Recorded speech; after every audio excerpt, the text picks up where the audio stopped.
Welcome back to another episode of True Crime Untold Cases. I'm your host, Harper Quinn. In the late 1960s, the vibrant dance floors of Glasgow's Barrowland Ballroom held a dark secret. 3 women, all brunettes, all mothers, would leave the popular night spot for the last time, their lives cut short by a mysterious killer who quoted scripture between dances. The press would dub him Bible John, and his identity would become Scotland's most enduring criminal mystery.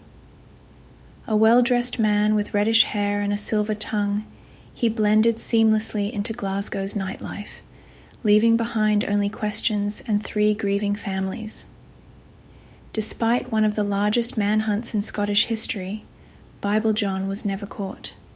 Tonight, we'll dive into the investigation that changed Scottish policing forever, and the haunting case that still grips the city of Glasgow more than 50 years later. The lights of Glasgow's Barrowland Ballroom cast a warm glow onto the rain-slicked streets on that February evening in 1968. The popular dance hall was packed with young people seeking romance and entertainment, as it was every weekend. None of the patrons could have known that this night would mark the beginning of one of Scotland's most notorious unsolved murder cases, a series of killings that would terrorize the city and give birth to the legend of Bible John. Patricia Docker, a 25-year-old nurse and mother, kissed her young son goodbye that evening as she headed out for a night of dancing. She told her parents she was going to the majestic ballroom, but instead made her way to the Barrowland, a decision that would prove fatal. Patricia was vivacious and well-liked, known for her caring nature and dedication to her nursing career at the Mernskirk Hospital. The following morning, February 23rd, Patricia's naked body was discovered in a lane behind Carmichael Place in Glasgow's south side. She had been raped and strangled. The brutality of the crime shocked the local community, but at this point, no one could have predicted it was just the beginning of a series of similar murders that would grip Scotland with fear. The investigation into Patricia's murder was immediately hampered by crucial mistakes. Because Patricia had told her parents she was going to the majestic ballroom, police initially focused their inquiries there, losing valuable time before discovering she had actually been at the Barrowland. By the time they redirected their investigation, crucial witnesses and potential evidence had been lost. Detective Superintendent Joe Beattie, who would later become the face of the Bible John investigation, described the scene with clinical precision in his reports. Patricia's clothing had been carefully folded and placed near her body, a detail that would later prove significant. The killer had shown a level of organization that experienced investigators found disturbing. 18 months passed, and the Docker murder remained unsolved. Then, on August 15, 1969, another young woman went missing after a night at the Barrowland Ballroom. Jemima McDonald, a 32-year-old mother of 3, was found dead in an old tenement building on Macheath Street, Bridgeton. Like Patricia, she had been raped and strangled. A group of children playing in the area had actually discovered Jemima's body, but initially thought she was sleeping. It wasn't until the following day, when they returned and found her in the same position, that they told adults who then contacted the police. The delay in discovery once again compromised valuable forensic evidence. Witnesses from the Barrowland that night remembered Jemima dancing with a tall, well-dressed man. He was described as being between 25 and 30 years old, with reddish or fair hair, and notably well-spoken. One detail that emerged during interviews was particularly striking. The man had repeatedly quoted from the Old Testament while talking to other patrons at the ballroom. The religious connection might have remained just an interesting detail if not for what happened 3 months later. On October 31st, 1969, Helen Puttock and her sister Jean went to the Barrowland Ballroom. They met 2 men named John, one who lived in Castlemilk, and another who would later become known as Bible John. Jean Langford, Helen's sister, would provide police with the most detailed description of the killer. She described how the four of them shared a taxi, with the man known as John quoting scripture and condemning adultery during the journey. He spoke about Moses and seemed particularly focused on moral corruption. When Jean was dropped off first, she could never have imagined it would be the last time she would see her sister alive. Helen Puttock's body was found the next morning in Earl Street, Scotstoun. Like the previous victims, she had been raped and strangled. Her handbag was missing, and her clothing had been carefully arranged around her body. The killer had maintained his signature, but this time he left behind more clues than ever before. The investigation shifted into high gear. Detective Superintendent Beattie, now fully aware they were dealing with a serial killer, launched what would become one of Scotland's largest manhunts. The press dubbed the killer Bible John due to his religious quotations, and the name stuck, striking fear into the hearts of Glasgow's residents. Jean Langford's description of Bible John was crucial. He was described as about 5 feet 10 inches tall, slim but with broad shoulders and clean-shaven. He had light red or sandy hair, worn in a side parting, and was well dressed in a suit and tie. Most notably, he had overlapping front teeth and a distinctive walk that suggested he might have had a squint in his right foot. The police created what would become an iconic composite sketch based on Jean's description. This image would haunt Glasgow for decades to come, appearing on countless posters and newspaper front pages. It showed a handsome, well-groomed young man with sharp features, someone who could easily blend into the crowd at any respectable establishment. The investigation revealed several common threads between the victims. All 3 women were brunettes in their 20s or 30s. All had been menstruating at the time of their deaths, a detail that some investigators believed might have significance given the killer's apparent religious preoccupation. Each had been strangled with their own stockings, and each had been found with their handbags missing. The Barrowland Ballroom became the focus of one of the most intensive surveillance operations in Scottish police history. Plainclothes officers mingled with dancers, watching for anyone matching the description of Bible John. Young female police officers acted as decoys, hoping to draw out the killer. The ballroom's management installed additional lighting and security measures, but the atmosphere of fear had already taken hold. Thousands of men named John were interviewed.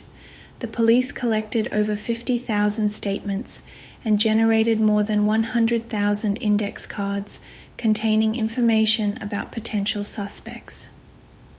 Detective Superintendent Beattie became obsessed with the case, working tirelessly to catch the killer who had brought terror to his city. The investigation marked several firsts in Scottish policing. It was one of the earliest cases to use computer technology to process and cross-reference witness statements and suspect information.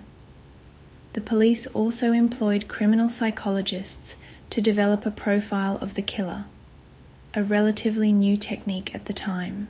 The psychological profile painted a picture of a man living a double life.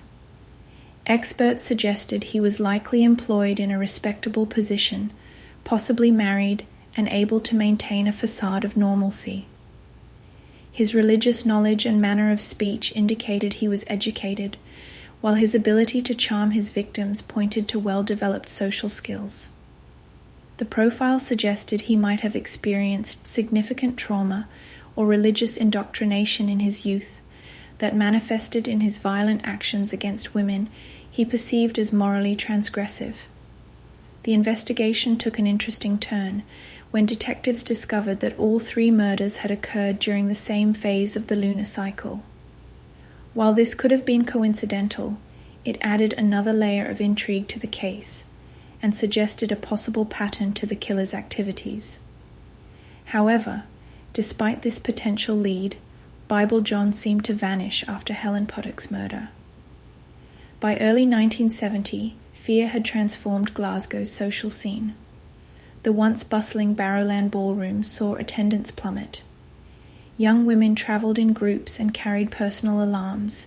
Local churches reported increased attendance, though whether this was due to genuine religious revival or fear of being perceived as morally loose is debatable. The murders had exposed the underlying tensions between Glasgow's traditional religious values and its emerging modern nightlife culture. Detective Superintendent Beattie continued to pursue leads with remarkable determination. He was known to carry the case files with him everywhere, studying them in his spare moments. "This man has a face and a name," he would often say to his team. "Someone knows him. Someone must recognize him." The weight of the unsolved cases took a visible toll on Beattie, who would later describe the investigation as the most frustrating of his career. In 1971, a breakthrough seemed possible when police arrested John Irvine McInnes, a former soldier who bore a striking resemblance to the composite sketch. McInnes had worked as a carpenter and was known to quote scripture. He also had family connections to the areas where the murders took place. However, after extensive questioning and investigation, McInnes was released due to insufficient evidence. Tragically, he took his own life in 1980, leaving many to wonder whether he had been Bible John after all. The investigation's focus on physical evidence was hampered by the forensic limitations of the era. While the police had collected samples from the victims, DNA testing wouldn't become available for many years. The careful positioning of the victims' bodies and clothing suggested the killer might have had some forensic awareness, possibly indicating a connection to law enforcement or medical professions. Throughout the 1970s, various theories emerged about Bible John's identity. Some suggested he might have been a police officer, which would explain his ability to evade capture. Others proposed he was a merchant sailor, accounting for the gaps between murders and his eventual disappearance. A particularly intriguing theory suggested he might have been an American serviceman stationed in Scotland, who later returned to the United States. The case took another interesting turn when investigators discovered that several other unsolved murders in Scotland shared similar characteristics with the Bible John killings. While these cases were never officially linked, they raised the possibility that the killer's activities might have been more extensive than initially believed. One of the most compelling aspects of the case was the killer's apparent familiarity with Glasgow's geography. The locations where the bodies were found suggested someone who knew the city's layout intimately. Each site was relatively secluded yet accessible, indicating careful planning rather than opportunistic disposal. The investigation also revealed interesting patterns in the killer's victim selection. While all three women were brunettes who had been at the Barrowland Ballroom, they came from different social backgrounds. Patricia Docker was a nurse, Jemima McDonald worked in a paper bag factory, and Helen Puttock was a furniture company employee.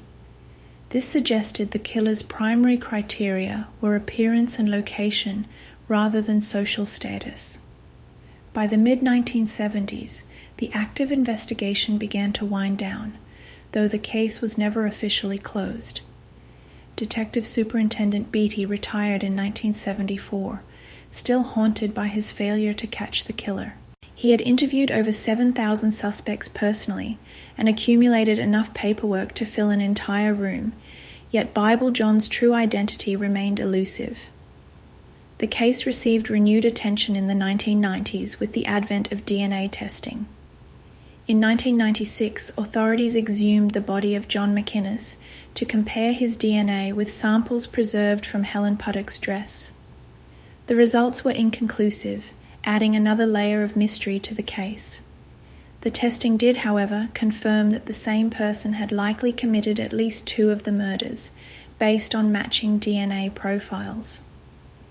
One of the most fascinating aspects of the Bible John case was its impact on Scottish society and culture. The murders occurred during a time of significant social change, when traditional religious values were being challenged by more liberal attitudes. Bible John seemed to embody this conflict, presenting himself as a moral authority while committing horrific acts of violence. The case also highlighted the evolution of police investigative techniques.